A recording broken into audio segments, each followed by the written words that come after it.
Jin Sasaki versus Brian Norman Jr. It's official. I think he said June 19th, which is in about 2 months.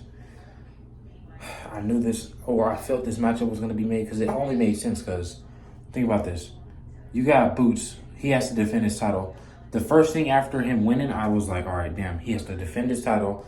And then there's the unification. But usually I think usually unifications trump the mandatory. And he has his mandatory, which now since Brian Norman Jr. is fighting Jin Sasaki June 19th, and then I think Mario Barnes is supposed to be fighting Manny Pacquiao. I don't know how true that is. That only leaves his mandatory, which I guess it wouldn't be bad. But Brian Norman Jr., him making this move to fight Jin Sasaki, I think it is smart. It's preparing him more for Boots because Brian Norman, he's 24, I think about to be 25 in a couple months. And then Boots is almost, I think Boots is 27. So you need to prepare yourself for Boots because Boots has all the experience. Brian Norman, he's slowly building a pretty solid resume. He got Giovanni Zattillion.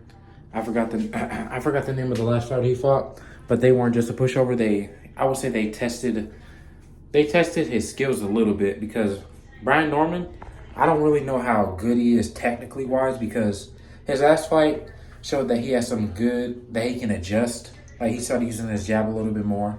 But I want to see how he adjusts to Jin Sasaki because it's going to be a good tough fight.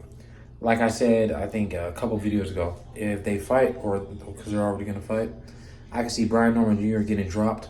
And then after getting up, him going on to stop Jin Sasaki. This is going to be a good fight to test him. And then I think they're fighting in Japan. So you're going to their hometown. And then you're fighting him in his backyard. So you need to make this a good fight and you can win some fans in Japan. And when you go to the table with Boots, it puts you in a position where you can, I guess, negotiate for a better pay because I think that's the whole issue why they didn't fight the first time because he wanted more money.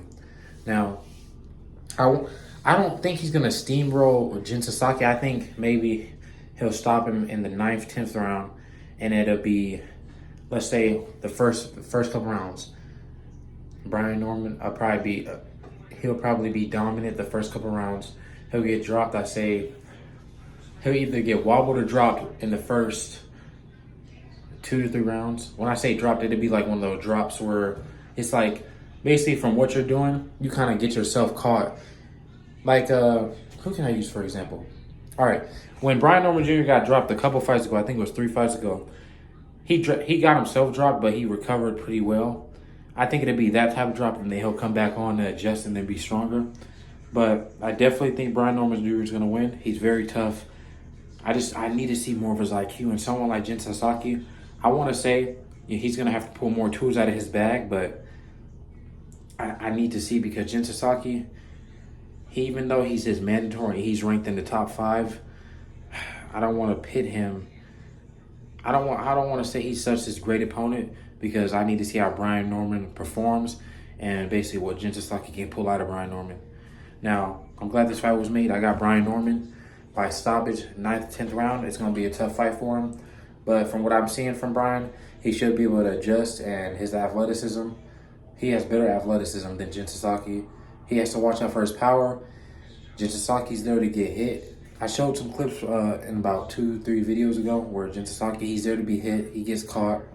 Brian Norman probably has a little bit better head movement, but after this fight, whoever wins, I think they don't get the Boots fight. They should fight Paleko, and we're going to see.